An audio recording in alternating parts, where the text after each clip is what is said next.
मंगलपुर नाम के शहर में कौशल्या जी और आलोकनाथ का प्यारा सा परिवार रहता था। परिवार में 2 बेटे और एक बिटिया थी। बड़े बेटे का नाम सोहम और छोटे बेटा साहिल और बिटिया का नाम सिद्धि था। बड़ा बेटा सोहम डॉक्टर था और छोटा बेटा साहिल ने अभी अभी अच्छी यूनिवर्सिटी से अपनी डिग्री कंप्लीट की थी। आलोकनाथ साहिल से बोले, साहिल बेटा, अब तुम्हारी शिक्षा तो कंप्लीट हो गई है। अब तुम अच्छी सी जॉब पकड़ लो और अपने बड़े भाई की तरह सेटल हो जाओ। साहिल बोला, पिताजी, मैं जॉब नहीं करना चाहता। हम दोस्त मिलके नया बिजनेस सेटअप करेंगे और गवर्नमेंट की तरफ से स्टार्टअप लोन भी इजीली अवेलेबल हो जाएगा। कौशल्या जी बोली, अरे बेटा, थोड़े दिन जॉब करो फिर बिजनेस कर लेना।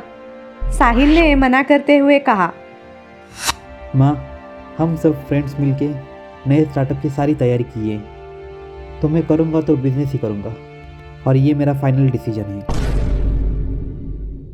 बहुत समझाने के बाद भी साहिल ने नहीं माना और उसने बिजनेस स्टार्ट कर लिया। दिन बीतते गए और सोहम अब स्पेशलिस्ट डॉक्टर बन गया था। तो आलोकनाथ और कौशल्या जी को पता था कि इसके लिए बड़े घर से रिश्ते मिल सकते हैं, तो उनके सोच के मुताबिक वे बड़े घर से बहू लाना चाहते थे। बड़े बेटे को तो माँ बापूजी के मुताबिक एक बड़ा अमीर खानदान से अच्छा रिश्ता आया था। बेटी इकलौती थी, उसको एक छोटा भाई था, तो सारे जायदाद की वही आधी मालकिन थी। तो सब लोगों ने इस रिश्ते के लिए हाँ कर दिया।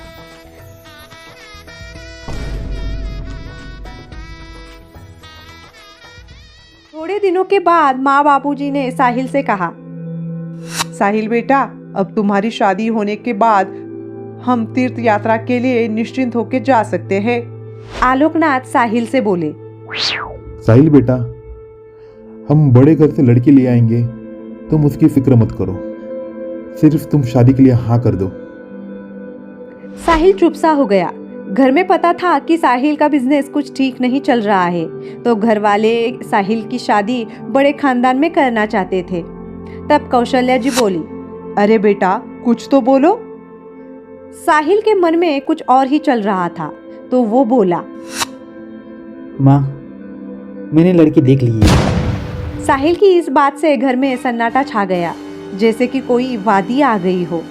माँ बोली, कौन है वो लड़की? तब साहिल बोला, मैं मेरी दोस्त और बिजनेस पार्टनर रिधिमा से प्यार करता हूँ और उससे ही शादी करना चाहता हूँ। ये सुनते ही घर वालों ने इस पे बखेड़ा खड़ा कर दिया। माँ बोली, अरे ये क्या बोल रहे हो? उसकी हैसियत नहीं है हमारे परिवार का हिस्सा होने की। वो गरीब और हम अमीर।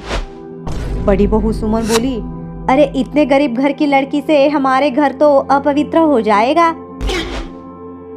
अब साहिल चिढ़ गया और बोला, माँ, भले रिधिमा मिडिल क्लास घर से है, लेकिन दिखने में अच्छी है और संस्कारी भी है, और सबसे बड़ी बात, वो नेक दिल की है। साहिल का इस तरह से सुनाना सुमन को अच्छा नहीं लगा और वो गुस्सा होकर अपने कमरे में चली गई। रिद्धिमा के पापा सरकारी नौकर थे और रिद्धिमा को एक भाई था जो उससे बड़ा था, जिसका नाम रोहन था। रोहन और रिद्धिमा में बहुत ही प्यार था। दोनों भाई बहन एक दूसरे से बहुत ही कनेक्ट थे।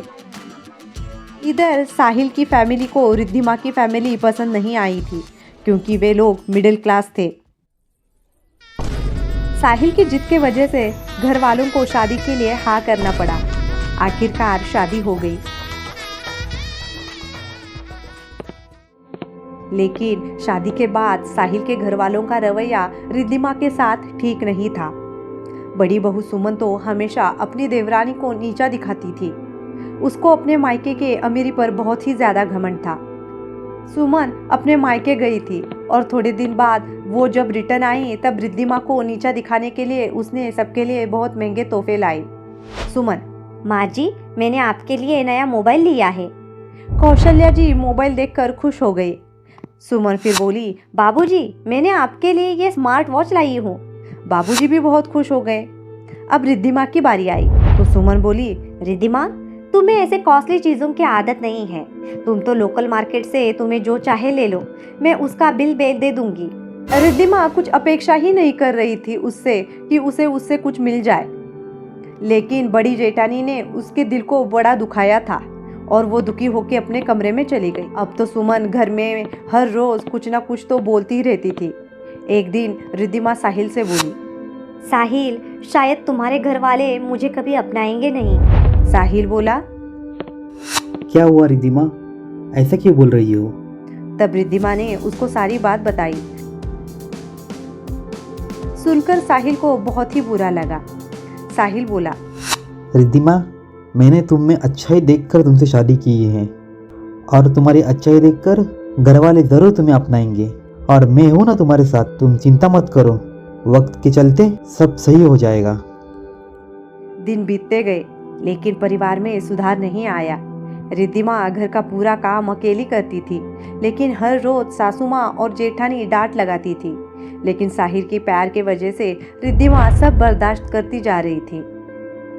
रक्षाबंधन के दिन रिद्धिमा का भाई रोहन उसके घर राखी के लिए आया और अपनी बहन से मिलने भी आ गया। तब घर वालों ने भी रोहन की कोई मेहमान नवाजी नहीं की। वो आते ही घर वाले उठकर चले गए, लेकिन आते समय वो अपनी बहन और उसकी जेठानी सुमन के लिए गिफ्ट लाया था। लेकिन रक्षाबंधन के वक्त रिद्धिमा की जेठानी को वो गिफ्ट देने गया। सुमन दीदी, ये गिफ्ट आपके लिए है। तो बड़ी बहू सुमन बोली, छी, कितना चीप क्वालिटी है ये इसका। ऐसा कपड़ा तो हमारे घर के नौकर भी नहीं पहनते। और तुम मुझे बहन मत बोलो, मैं तुम्हारी बहन वहन नहीं हूँ। रोहन बोला, लेकिन दीदी, मैंने बहुत प्यार से लाया है, आप एटलीस्ट चेक तो करो, आपको ज़रूर पसंद आएगा। बड़ी बहू बोली, कैसे अनपढ़ गवार लोग हैं, पीछे ही पड़ जाते हैं। ऐसा कहकर वो अपने कमरे में चली गई। रिद्धिमा को बहुत बुरा लगा, लेकिन वो आज अपना दिन खराब नहीं करना चाहती थी, तो उसने बड़े प्यार से रोहन को राखी बांधी और मिठाई खिलाई। बाद में रोहन वहां से चला गया। थोड़ी देर बाद बड़ी बहू का भाई आया। घर वालों ने उसकी खूब मेहमान नवाजी की और उसने महंगा गिफ्ट भी लाया, लेकिन सिर्फ अपनी बहन के लिए। सुमन का भाई बोला, सुमन, मेरी तो एक ही बहना है और वो हो तुम। सुमन खुश हो गई, सास ससुर भी खुश हो गए। रिद्धिमा को नीचा दिखाने का मौका कोई भी नहीं छोड़ रहा था। थोड़ी देर के बाद खाना खाके सुमन का भाई घर लौट रहा था। रिटर्न जाते वक्त सुमन के भाई का बड़ा एक्सीडेंट हो गया और उसे हॉस्पिटल में लाया गया। सब लोग हॉस्पिटल में पहुंच गए। उसका खून बहुत ही बह चुका था। ब्लड लॉस होने के कारण उसकी जान अभी खतरे में थी। डॉक्टर ने कहा, सुमन जी, खून ज़्यादा ही बह चुका है और इसका ब्लड ग्रुप बहुत ही रेयर है। सुमन बोली, मतलब? डॉक्टर बोला, रोहन का ब्लड ग्रुप ओ निगेटिव है और इस ब्लड ग्रुप का ब्लड मिलना बहुत ही मुश्किल है। अगर आपके रिश्तेदार में किसी का ब्लड ग्रुप ओ निगेटिव है तो उन्हें जल्द से जल्द हॉस्पिटल में आने के लिए बोल दो। सुमन और घर वालों के लाख कोशिश के बावजूद भी उनको ब्लड नहीं मिला। साहिल ने सब बात रिद्धिमा को बता दी और उसने तुरंत ही रोहन को कॉल किया। हेलो भैया, मुझे आपकी मदद की ज़रूरत है। रोहन बोला। हाँ बोलो रिद्धि, क्या बात है? रिद्धिमा बोली, भैया, वो बड़ी जेठानी के अमीर भाई है ना, उनका एक्सीडेंट हो गया है। उनको खून की सख्त ज़रूरत है, लेकिन उनका ब्लड ग्रुप तो ओ निगेटिव है और आपका भी ओ निगेटिव है। क्या आप अपना खून उनको देंगे? रोहन बोला। हाँ क्यों नहीं, तुम मुझे कहाँ आना है ये बताओ। दोनों भाई बहन अस्पताल में आ गए और आते ही रोहन बड़ी बहू से बोला, दीदी, मेरा ब्लड ग्रुप ओ निगेटिव है, मैं आपके भाई को खून दे सकता हूँ। यह सुनते ही बड़ी बहू बहुत शर्मिंदा हो गई थी, क्योंकि कुछ घंटों पहले ही उसने रोहन के साथ बहुत बुरा व्यवहार किया था। रोहन ने अपना खून देकर बड़ी बहू के भाई की जान बचाई थी। बाद में बड़ी बहू बोली, रोहन, मुझे माफ़ कर दे मेरे भाई, मैंने तुम्हारे साथ बहुत बुरा व्यवहार किया, मुझे माफ़ कर दो मेरे भाई। कोई बात नहीं दीदी, गलती इंसान से ही होती है। मैंने आपको माफ़ कर दिया और अब मैं आपसे थोड़ा भी नाराज़ नहीं हूँ। मुझे अब समझ में आ गया है कि पैसा सब कुछ नहीं होता, पर रिश्ते, प्यार और इंसानियत उससे भी ज़्यादा महत्वपूर्ण है। और उसने वही हॉस्पिटल में रोहन को राखी बांधी। ऐसे ही मज़ेदार और रोचक कहानियाँ सुनने के लिए हमारे साइकोटून्स को सब्सक्राइब कीजिए। धन्यवाद।